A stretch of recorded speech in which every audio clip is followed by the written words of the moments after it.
Hi friends, welcome to my channel. నేను ఈ వీడియోలో ఉల్లిపాయ పకోడీ ఎలా ప్రిపేర్ చేయాలో చూపిస్తున్నాను. చూడండి, చాలా పర్ఫెక్ట్గా వస్తుంది.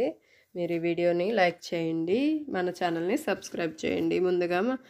ముందుగా శనగపిండి, ఒక కప్పు శనగపిండి తీసుకుని దాంట్లో సాల్ట్ వేసుకోవాలి. మన టేస్ట్కి సరిపడినంత సాల్ట్ వేసుకుని దీనిలో కొంచెం మనం సోడా ఉప్పు అంటే బేకింగ్ సోడా అంటారు కదా, దాన్ని అయితే దీనిలో వేసుకోవాలి. ఒక హాఫ్ టీ స్పూన్ వరకు, ఒక టేబుల్ స్పూన్ వరకు ఆయిల్, మనం వంట చేసుకునే ఆయిల్ ఏదైనా పర్లేదు, నూనె వేసుకోవాలి.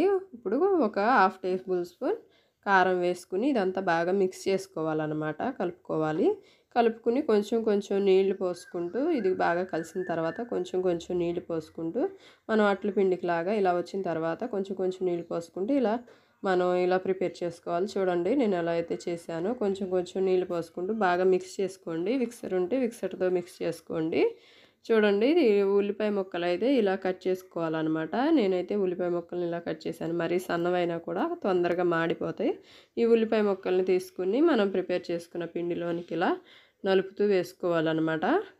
చూడండి, ఇలా నలుపుతూ వేసుకుంటే ఉల్లిపాయలు అనేవి విడిపోయి ఉంటాయి అన్నమాట. ఇలా నలిపి వేసుకోవాలి. ఇలా వేసుకున్న దాన్ని బాగా మిక్స్ చేసుకోవాలి. మళ్ళీ ఇప్పుడు డీప్ ఫ్రైకి సరిపడినంత ఆయిల్ స్టవ్ మీద పెట్టుకుని హీట్ చేసుకోవాలి. హీట్ చేసుకున్న తర్వాత మనం ప్రిపేర్ చేసుకున్న పిండిలో వేసిన ఉల్లిపాయలు ఇలా ఒక్కొక్కటి నూనెలో అనేది వేసుకుంటే మనకి పకోడీ అయితే ప్రిపేర్ అవుతుంది. చూడండి, నేనైతే ఎలా చేస్తున్నాను, ఇలా ఒక్కొక్కటి మనం బజ్జీలాగా లేకపోతే పునుగుల్లాగా వేసుకుంటే ఇలా బాండీ అంతా కూడా వేసుకున్న తర్వాత కొంచెం సేపు ఆగిన తర్వాత వీటిని ఆపోజిట్గా తిప్పుకోవాలి. తిప్పుకున్న తర్వాత చూడండి, ఇవైతే ఆల్రెడీ నాకు రెడీ అయిపోయినాయి. ఇలా గోల్డ్ కలర్ వచ్చేంత వరకు కూడా వేయించుకోవాలి. గోల్డ్ కలర్ వచ్చిన తర్వాత మనం తీసేసుకుంటే పకోడీ అనేది చాలా ఈజీగా రెడీ చేసుకోవచ్చు. ఎంతో ఈజీగా చేసే రెసిపీ ఏంటంటే పకోడీ అండి.